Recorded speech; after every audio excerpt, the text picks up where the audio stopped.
Hi, I'm Lane. Welcome back to my channel, and this is long overdue. Like, what? 3 months? No, hold on, I got this out. August is the 8th, and we're now in November, so 8, 9, 10, 11. Yeah, it's 3 months overdue. I do apologise, people. Life's gotten ahead of me, and I kept putting off going through my old footage to like cut out pieces that I needed for this video, which, if you haven't seen by the title, I'm going to tell you now, gonna be my really late 1 year post-op double mastectomy or top surgery, for those of you who know it that way. Like, double mastectomy is the clinical, like the professional term for it. So, yes, in this video, I am going to be topless for some of it, not all of it. So, thinking that I will also show footage of me roughly when I had my top set, when I had like my chest reveal. I don't know if I still have the photo of me when I took before my surgery. I don't know if I still have that, because I've lost a lot of footage and a lot of evidence and a lot of information, because my phone broke and I updated it, and then I got a new phone, and then I got a new computer. It might actually be on my computer, actually, my old computer. So I'll have to dig that out and have a look. I say dig that out because I don't even know where I put it. I haven't got a clue where I stuck it. That's very helpful, isn't it? But yes, so I will be talking about my top surgery, what I went through. That's my cat. Of course, it's my cat. He likes to say hi. He's currently looking for more treats, because I gave him a couple of treats before this to hopefully calm him down. But apparently giving a cat treats is not good. Also, he's standing and sniffing on my notes, which is kind of hard for me to read my notes when I've got a cat. He found the treats. He found the treats.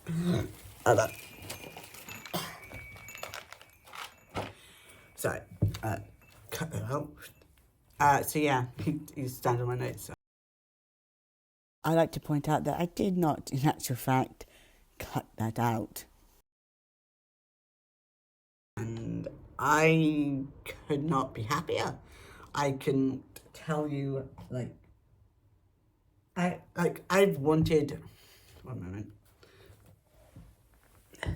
I've wanted to have top surgery since I can remember, like since puberty happened, and I learned that females grow these things called breasts, which to me was like, oh gosh, do I have to grow those? And then like when they started growing, and I was just like, I'm growing them. And like, I really, really hated it. And I remember when I first had to wear a bra for the first time, and I was like, I really don't want to wear this.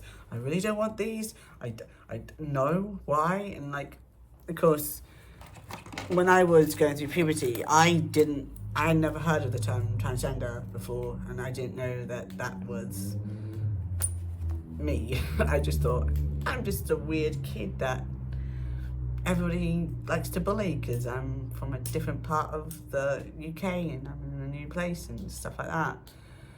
So I didn't know about trans. We never learned about it in sex ed. We barely talked about homosexuality in my sex ed when I was getting to school. That tells you how old I am and how much life has changed. But yes. So first of all, what is double mastectomy? Double mastectomy is, in my case,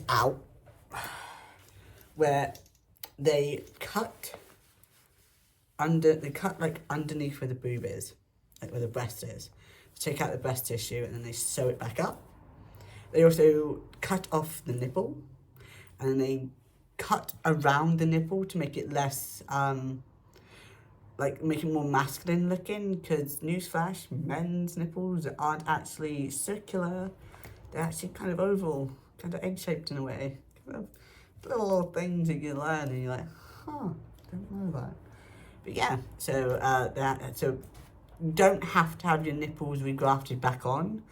You can opt to have the nipples taken off and gone off completely. And then you've got some options of either having going nippleless, which some people like to do.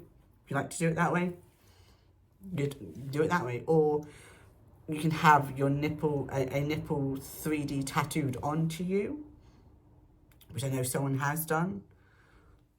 I don't know them personally. I mean, I know them that they've done it. I've seen them on TikTok talking about it. And if I can find the TikTok about it, I will insert it, and I will of course give this person complete and utter credibility. I give them credit for it. Like, I'd be like, this is if you want to do that. This guy talked about it. I say guy. I can't remember if they're non-binary or trans. I mean, obviously they're under the trans umbrella, but I can't remember if they're like binary trans or non-binary trans. Or I'll have to look into that. No, I'll do a little clip here, a little voiceover saying this is what I found about this person. So yeah, so that's what mastectomy is. Now, some people with larger breasts usually have a double mastectomy. There are other options to having top surgery. There's one where if you're extremely small cup, like a double A cup or something, you can have liposuction, where they just like suck it out. It's kind of a weird thought, to be honest, but people prefer that one. They can do that one. There's another one that I can't remember off the top of my head. Again, voice over me. If you remember, fish mouth, areola, double incision, the one I had, inverted T, anchor, and there is buttonhole, and finally keyhole top surgery. That is all the types of first top surgery that there are that I am aware of.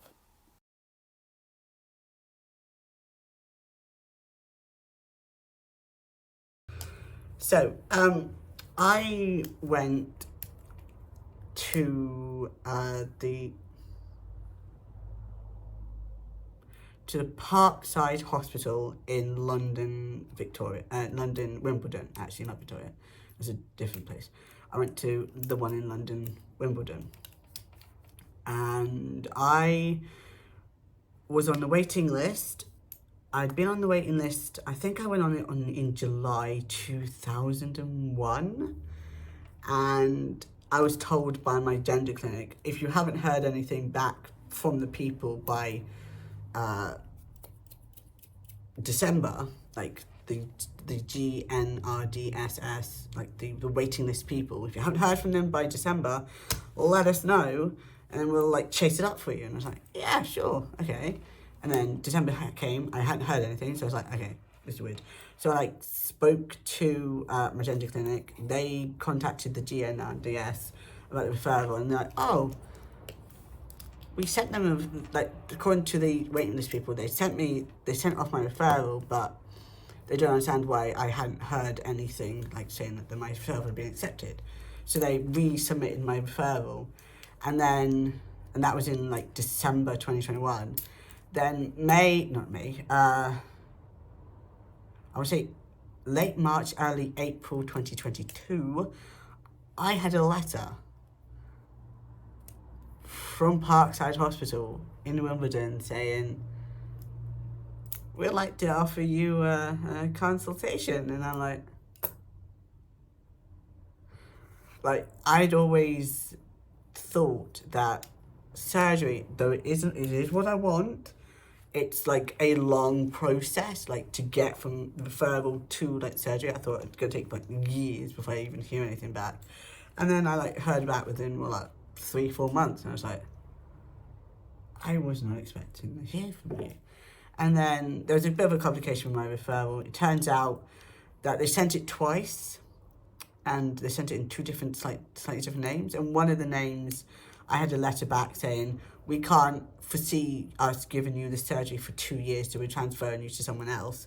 So now I phoned up Parkside again, but I've got a consultation date, I've got the letter saying it, and they're like, okay, let me look into this. So they looked into it. A couple of days later, they gave me a phone call back, and they went, that's very weird. Because according to us, you have a consultation. I was like, yes, he goes, but according to other people in a hospital, you've been transferred. I was like, okay. And he goes, we don't understand why you had a letter saying that you were going to be referred to a different hospital when we've given you a consultation date. We don't understand it. But because you've booked the travel, I'd booked the travel at this point, we're going to honour the consultation date. And I was like, thank you.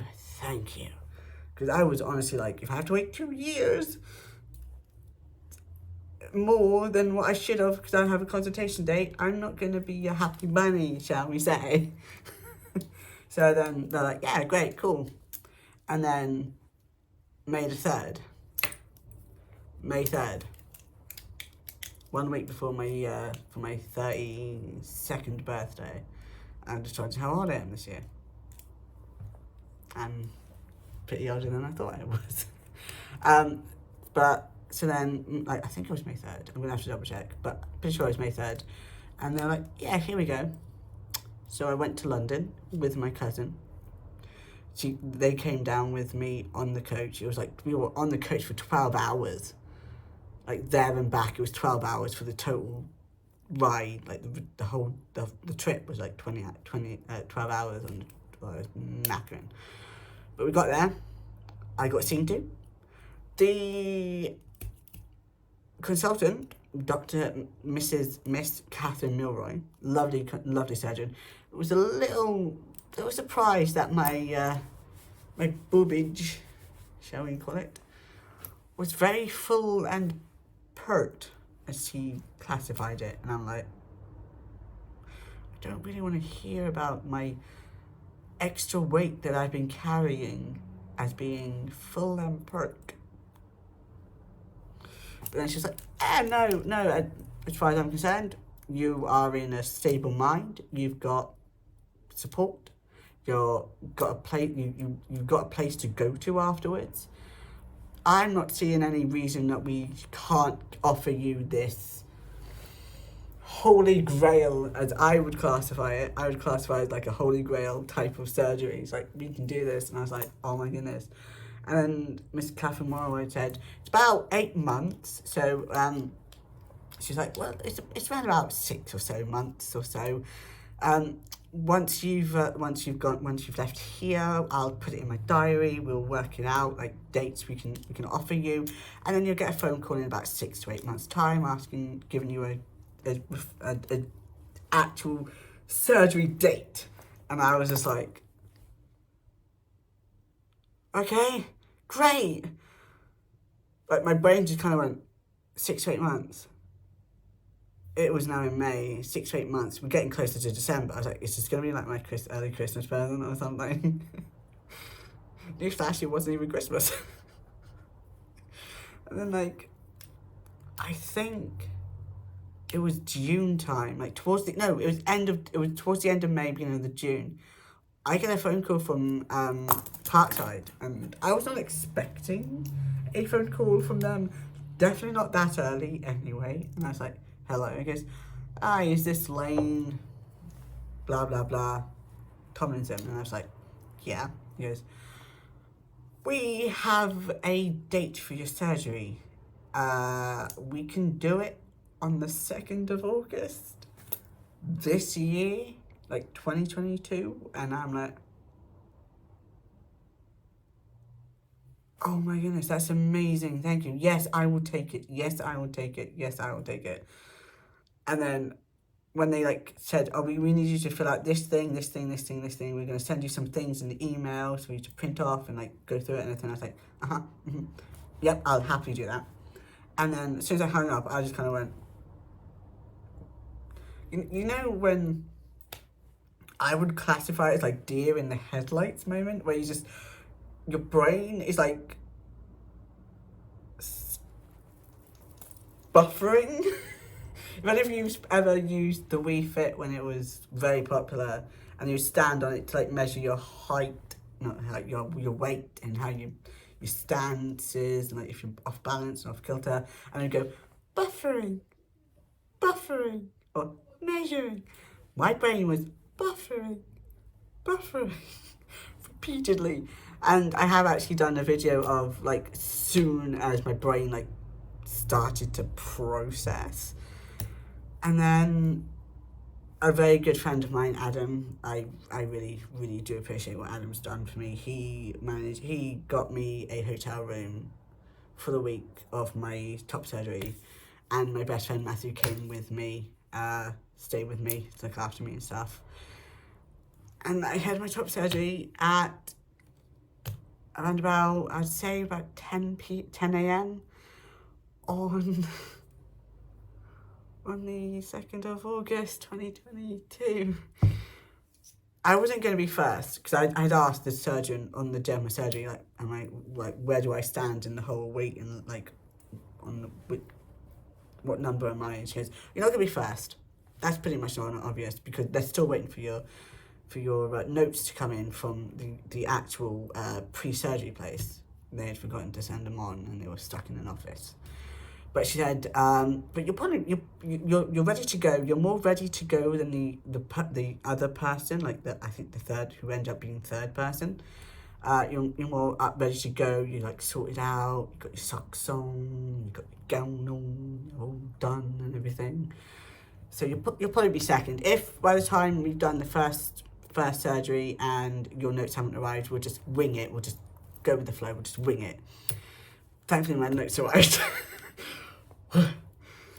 And I think I know that I sent a video in to a group that I'm in, and I was like talking to my friends and my family, going, I'm kind of like excited, but I'm like starting to feel like, I'm like, there is a picture of me somewhere of when I've just like been wheeled back into the room after recovery. I've been in recovery.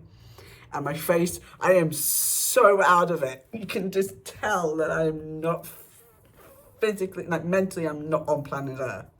My brain was somewhere else, and it honestly, for me, getting the top surgery was the best decision I have made so far with my transition. Besides the whole medically, the whole hormone thing, the top surgery was so, oh my goodness, I can't explain how amazing it was. It's like, and there was like chorus of angels going, It was like, yes.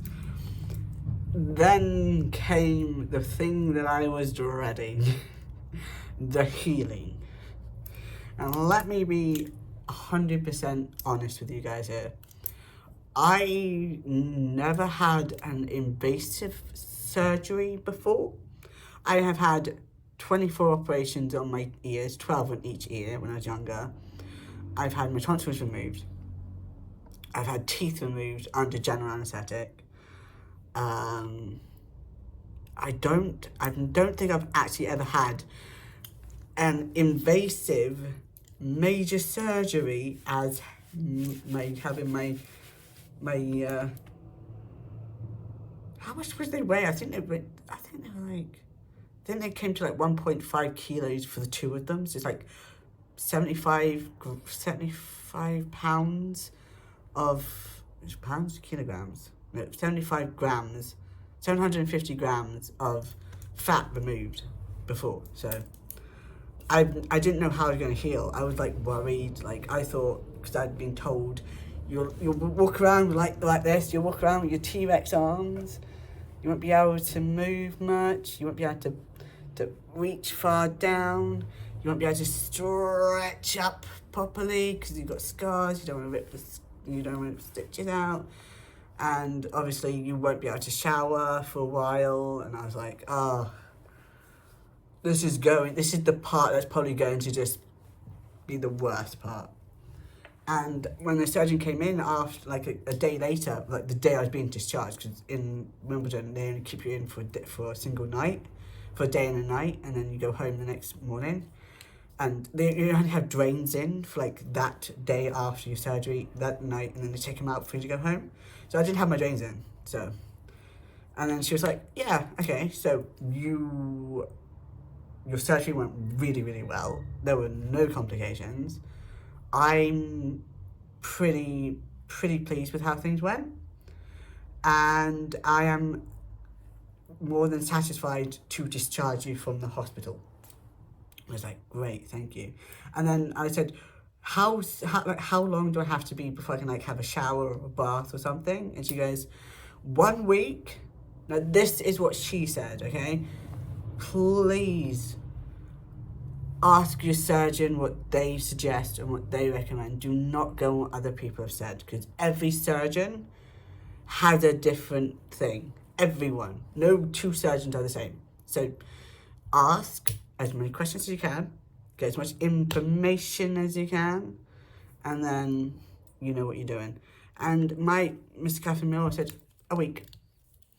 You can have a bath after a week, but you're not allowed to get your incisions wet. Don't worry, I wasn't planning on getting them wet, but good to know. So, the first week I got home, it wasn't painful. Like, I have a high pain tolerance. Like, I don't know why I always say my pain tolerance is so high because I got electrocuted young when I was 26 or so, 26, 27. I got electrocuted. Ever since then, my pain tolerance has been stupidly high. It still is stupidly high.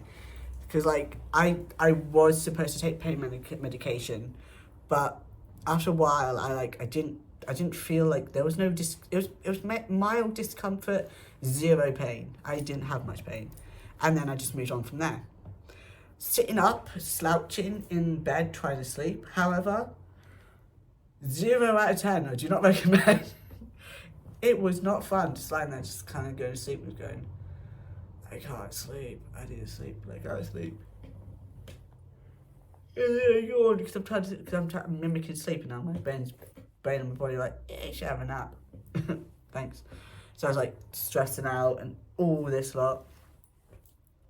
But 10 days later, which is ironically the first time that me and my partner met in real life. You know, throw them to the walls while that, yeah. I'm so sorry, Kay. I'm sorry. Because 8 days later, I was going back to London to have my chest reveal, which I will find a photo, and I will put it on the screen so you can see it. I was having my chest reveal and meeting my partner for the first time. Where to go? And then we went in. I was running a bit late, like a couple of minutes late, because I got off the bus at a stop early, and I was like, I'm so sorry, I'm running late, I'm going to be like a minute or two, and I was like really running up there. I had this, my bandages were wrong, I had this post-op binder, I still have the post-op binder, I will see if I can find it. Oh, it's kind of crazy. I'll see if I can find it. If I can, I will put a picture of it. If I can't, I'm sorry. I tried. And I went in, they asked me questions like, how's the healing been? Have you been in any pain or anything? I was like, I'm fine. I've been going good. And then I laid down, they took the binder, I took the binder off, I laid down, and then they started to take off the bandages. And then they had to take off the gauze that was covering the nipples. And I was just staring like upwards, like kind of like at an angle. And I was like, don't look, because in my head, there's going to be blood, there's going to be bruises, there's going to be like dry this and that. And at one point, like the gauze wasn't coming off straight away, and she goes, right, I'm just gonna wet it a little bit. It's a bit of a dried blood, it's a bit stuck. And I was like, okay. And then and it was off. My partner saw my chest first. I didn't get to see my chest. They saw it first. And then the nurse was like, look in the mirror. Go up, stand up slowly and have a look in the mirror. And I'm going to be honest with you. I didn't cry. On the inside, I was just like, I can't believe all this wanting, wishing, hoping had paid off. I can't believe that I'm standing in front of a mirror with the upper half of my body the way it's supposed to have always been. And I was like, it was like a disconnect. Like, I was just like looking at it, but like my brain was going, this feels like a dream still. It feels too real. It feels like a dream. It feels too surreal to be real. And then I lay back down for them to put on the incision tape and the little gauze over the nipples, just, you know, to help them heal and stuff. And she goes, "You've got no bruising. You've got no swelling. No swelling, and there's no leakage. There's no blood leakage or pus leakage or anything." And I was like, "Is that bad? Does that mean my body's not responding?" I was like in my head going, "Is that bad?" She goes, "That's really, really good." And as far as the nurse, her own opinion was concerned, I wouldn't have a problem healing from the surgery. Basically, my body had done something solid. My body had gone, "I got ya. We're going to get through this, and we're going to have as minimal problems as possible." And I cannot be thankful for my body and my healing and my antibodies and everything in my system. I'm just like, thank you for healing so well and not having a problem. And then, yeah, that was that. And then once I was home after that day, because I spent a couple more hours with my partner, after I was home, I had to change the dressings on the nipples like every 3 days, the incision every 3 days as well. And then I had to wear the post-op binder for another 6 weeks. And that thing drove me stark raving bonkers. I wanted it gone as soon as I didn't want to wear it. I hated wearing it.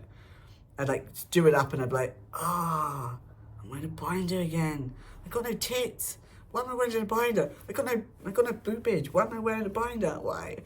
It's like I knew I had to wear it, and at the same time I was like, I don't want to wear it, but I have to. But I don't want to. But I have to. But I don't want to. So I kept on wearing it, and the day I got to take it off was the most like it's like you get into a routine or something, and then once the routine no longer needs to be a routine, you kind of feel a little like, okay, new routine. Don't know how I feel about this new routine, but hey, it's a new routine. And I'll also see if I can put a little card up to my video of when I got to take my binder off for the last time, and I got to wear a shirt without a binder for the first time ever. And euphoria was like everywhere. So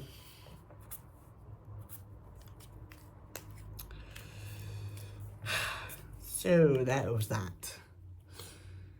One thing that I've been told about if you do get your nipples reattached, they could die. There's a possibility they could die. It's not a big possibility, but there is a chance they could, like, no blood circulate, no blood doesn't, like, nerves don't reattach, blood doesn't circulate, and they die. It sadly happens. Not very often, from what my understanding, but it can happen. So that is a possibility. It's not a big one, but it is a possibility. But then, if you don't have your nipples die, you get something called nipple sensation back. That's weird. Let me tell you. Because even now, I'm over 1 year post-op, I can still randomly get like twinges of like sensation or like pain or something in my nipple. I'm like, my nipple hurts. Dick. My nipple hurts. So, nipple sensation is fun-ish. it's really annoying when you're like out in public and it happens and you're like trying not to go, my nips. He's like, too hard not to like put your hand in and go, my nips. But, hang on. I do have clips of me when I was, I think, 6 months post-op, which I will, of course, scatter and I'll show and hear in this video. Were there any negatives to my top surgery and my healing? I'm going to be honest, no. I don't have any negatives around it. I'm like, I guess you'd call me the what a hospital would consider a poster child. Nothing went wrong. No horror stories to talk about. No, oh, it was absolutely terrifying. I'm never doing that again. Or I had to go to hospital for a second or third surgery. I healed fine. I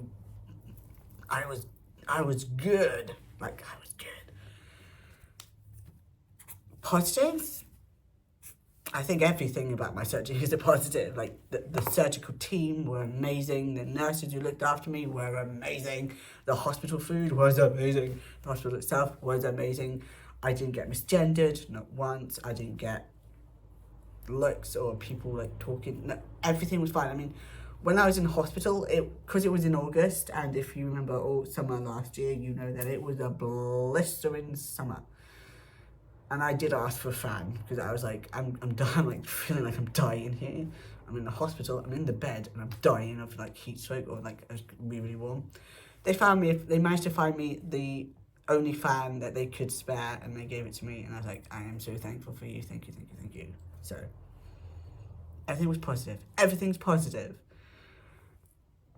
Now,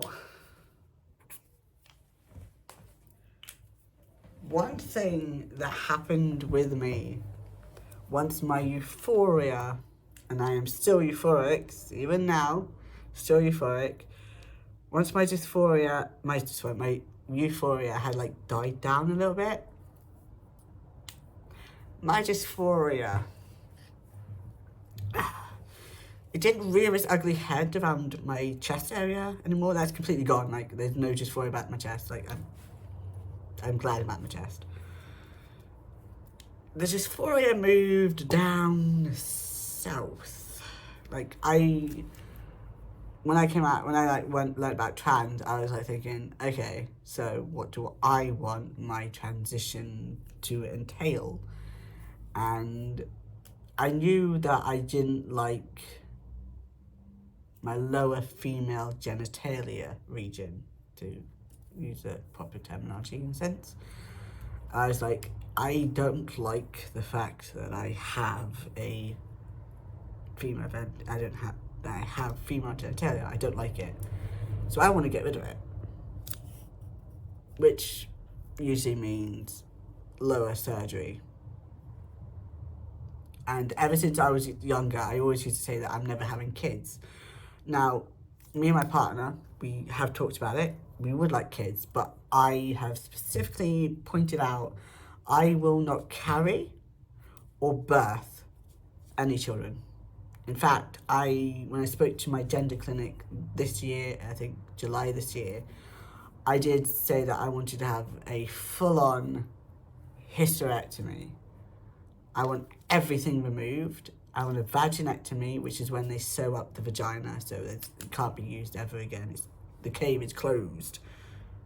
Permanently closed. So, of course, when I came out for the first time as trans, and I say first time because I tried transitioning twice before I finally was able to transition. Both times were stopped by a very, very, very abusive mother. And there are videos on that, but I'm not going to link them because it's a story that you don't want to go into unless you're in the mindset of actually, I'm going to hear some pretty bad things to happen to a child, a baby, and a teenager. and a young adult. I wasn't allowed to transition when I wanted to. My mother got in the way twice and stopped it. But I was, back then, like, lower surgery, it wasn't like as it is today. Like, it was, you could get it done, but the surgery has, like, changed. It's gone a bit more, like, the surgeries have got better and better as surgeries do. The more, what's the word I'm looking for? The practice. Because I don't want to say you're a practice dummy. Like, they refined it. They are refining the surgery over and over and over again. Yes, the waiting lists are long, but it's like one of the most invasive procedures I'm going to have besides my hysterectomy. So my dysphoria settled in that down genitalia region a lot more. Like, I was aware of it. I knew I had dysphoria down there. I didn't like it. I hated it. Hated having to pee sitting down. Hated having to use the female toilets when I was younger. Hated it. So then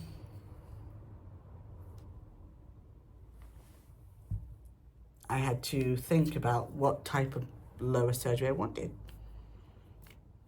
And I'd always wanted, like, a penis that is something that can be used as a penis in the ways that a penis should be used.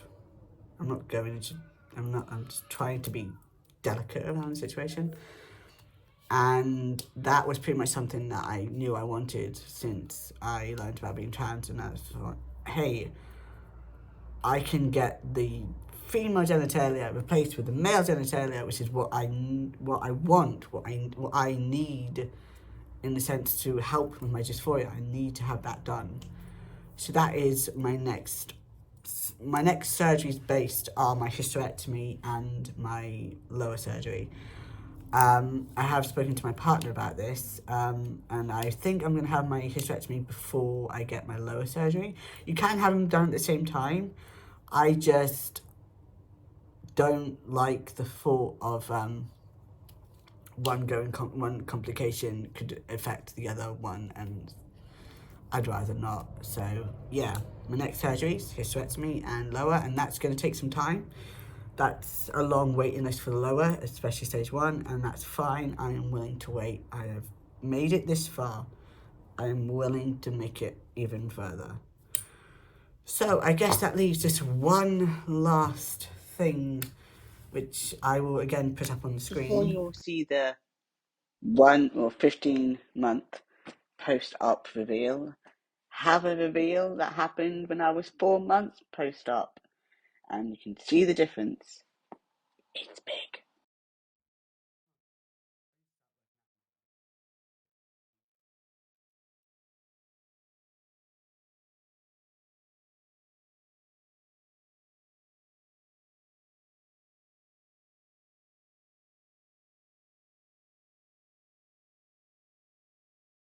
And you can hear my buttons popping because I am going to show you what 15 months post-op looks like for me.